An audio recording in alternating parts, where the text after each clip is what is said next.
Okay, तो dear student, हम फिर इस टॉपिक को ज़रा कंटिन्यू करते हैं। लास्ट जो लेक्चर था उसी को आगे कंटिन्यू करते हैं। तो आज अभी इस लेक्चर में हम पढ़ेंगे एक्सपेक्टेशन ऑफ रैंडम वेरिएबल या mean of random variable. So let x be a random variable with probability distribution. तो ये प्रोबेबिलिटी डिस्ट्रीब्यूशन वही है जो हमने लास्ट लेक्चर में मैंने एक्सप्लेन किया था।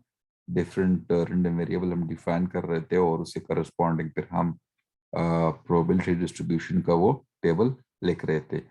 तो इस टेबल के आगे फिर डिफाइन हुआ है मीन या expectation. The mean denoted by this symbol, इस सिंबल को हम म्यू कहते हैं, mu. The mean are the expectation of X written by E X, यानी कि एक्सपेक्टेशन ऑफ एक्स को जो एक्स रेंडम वेरिएबल होगा ना, इस रेंडम वेरिएबल का एक्सपेक्टेशन हम ई ऑफ एक्स से भी डिनोट करते हैं और बास जगह पे म्यू से भी डिनोट करेंगे।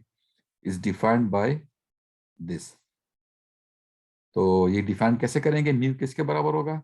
x1 into F of x1 plus x2 into F of x2 plus x3 into F of x3 up to so on xn F of xn। ये समझ आ रहा है कि नहीं?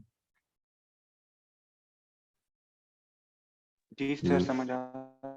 तो इसको समेशन फॉर्म में फिर हम ऐसे लिखेंगे, summation from i1 to n xi F of xi। ठीक है, तो ठीक है सर। एक एग्जांपल में सॉल्व करता हूँ और उसके बाद फिर आगे में। तो what is the expectation of the number of head when three fair coin are tossed? ठीक है, तो इस क्वेश्चन को आपने पहले समझना है कि इसमें एक्सपेरिमेंट क्या है और रेंडम वेरिएबल क्या है। तो फिर उस रेंडम वेरिएबल का हमने फाइंड करना है एक्सपेक्टेशन। ठीक है, तो ठीक है सर।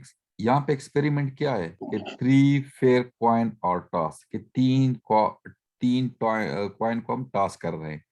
जब तीन कॉइन को टॉस कर रहे हैं तो ये हमारे पास एक्सपेरिमेंट है। तो इस एक्सपेरिमेंट के करस्पॉन्डिंग हमारे पास सैंपल स्पेस क्या आएगा? सैंपल स्पेस ये आएगा जब तीन कॉइन जी हम टॉस सर। करेंगे। ठीक है, तो ये तो सैंपल स्पेस आएगा। अब इस सैंपल स्पेस पे रैंडम वेरिएबल डिफाइन कैसे हुआ है? Number of head. ठीक है, यानी ठीक कि है सर। एक्स डिफाइन हुआ है, X from sample space to R. तो जब एक्स अप्लाई होगा सैंपल स्पेस के इस एलिमेंट पे अप्लाई होगा, तो इसमें तो कोई हेड नहीं है ना। तो x of T T T क्या आएगा? जीरो आएगा, क्योंकि इसमें कोई हेड है नहीं। Yes sir. इसी तरह अगर इस पे एक्स अप्लाई होगा तो वन आएगा, क्योंकि इसमें एक हेड है। इसी तरह इस पे अगर अप्लाई होगा तो टू आएगा, क्योंकि टू हेड है। और इसी तरह अगर इस पे अप्लाई होगा तो तीन आएगा, कि तो तीन हेड है। तो ये हमारे पास रैंडम वेरिएबल इस तरह डिफाइन हुआ है। तो ये अभी होगा। हमारे पास जो रेंज स्पेस आएगा ना, रेंज स्पेस, तो रेंज स्पेस क्या आएगा? जीरो आएगा, वन आएगा, टू आएगा, थ्री आएगा। ठीक है यहाँ तक? Yes sir. तो इसके करस्पॉन्डिंग अब हमने प्रोबेबिलिटी डिस्ट्रीब्यूशन लिखना है। तो चूंकि ये क्वेश्चन थोड़ा इजी है तो डायरेक्ट टेबल लिखे हैं कि एक्स अगर हमारे पास जीरो हो, क्या हो? जीरो। जीरो। तो जीरो का करस्पॉन्डिंग फंक्शन की वैल्यू क्या होगी? तो आप देखें कि यहाँ पे जीरो हेड, यानी कि नंबर ऑफ हेड। तो जीरो हेड किस में है? सिर्फ एक ये है ना कि इसमें कोई हेड नहीं है। जी सर। ये एक है ना, तो उस एक इसकी एक है, इसकी प्रोबेबिलिटी क्या होगी? 1/8 हो जाएगी। 1/, number of sample space, yes sir. तो 1/8।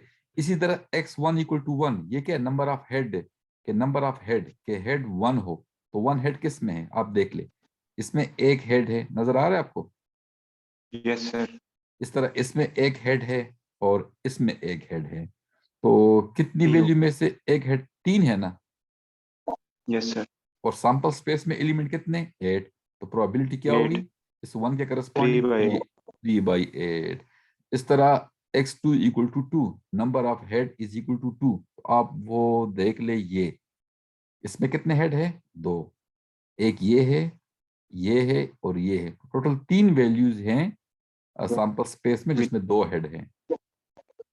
3/8. तो 3/8 इस तरह अगर 3 हेड हो तो वो सिर्फ एक ही वैल्यू है, ये वाली, और इसकी करस्पॉन्डिंग 1. फंक्शन की वैल्यू क्या होगी? 1/8। ठीक. सही है। अब आपने Yes, फाइंड sir. करना अब आपने फाइंड करना है एक्सपेक्टेशन या मीन। तो वो क्या होगा? मैंने क्या कहा था कि फंक्शन की उस पॉइंट की वैल्यू से को मल्टीप्लाई करो फंक्शन की वैल्यू के साथ और प्लस करो। Yes. सही है। तो देखो ना, 0 इंटू दिस वैल्यू, ये x0 into f(x0) plus x1 into f(x1) plus x2 ये वैल्यू इंटू f(x2) और x3 इंटू f(x3).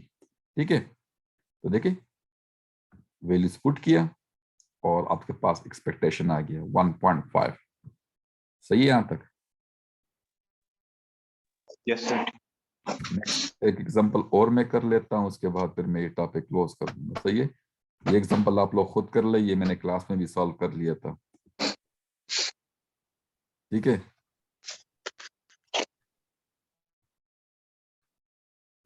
तो इस एग्जांपल को आप लोग खुद कर ले, मैंने जस्ट एक एग्जांपल बता दिया था। तो ये एक और एग्जांपल है।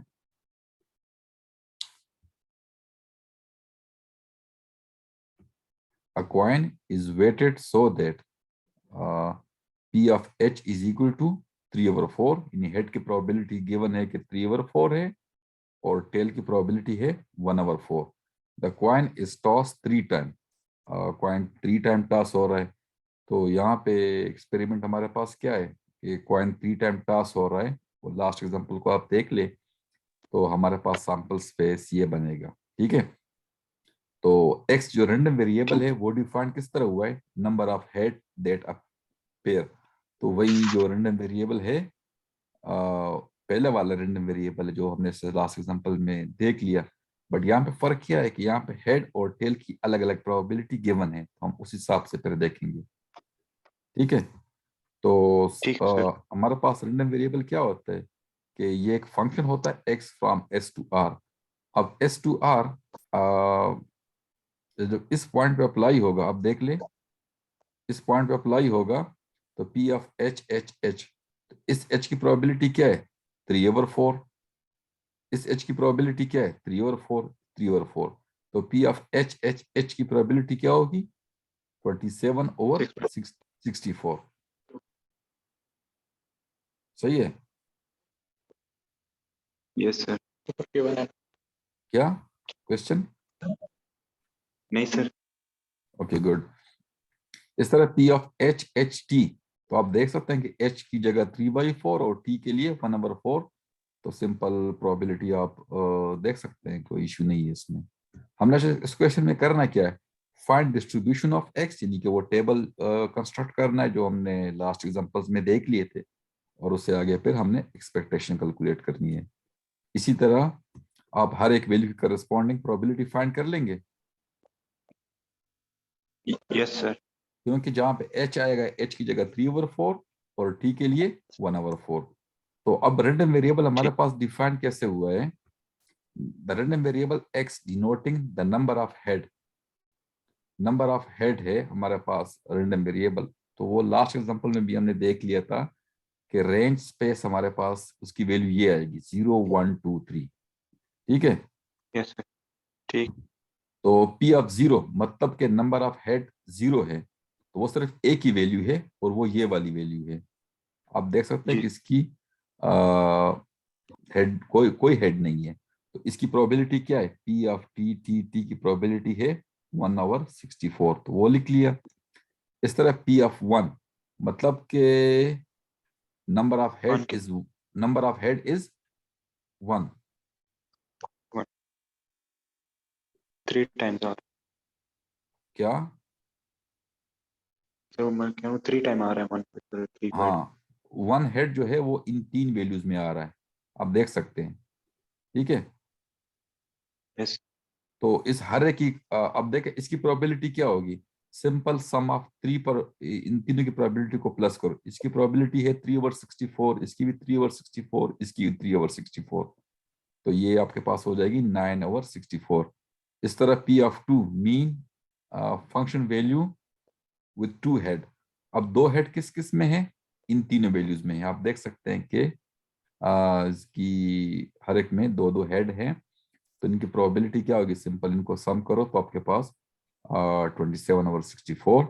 इस तरह P ऑफ 3 यानी कि फंक्शन वैल्यू है 3, 3 क्या शो कर रहा है? Number of head, number of 3 head.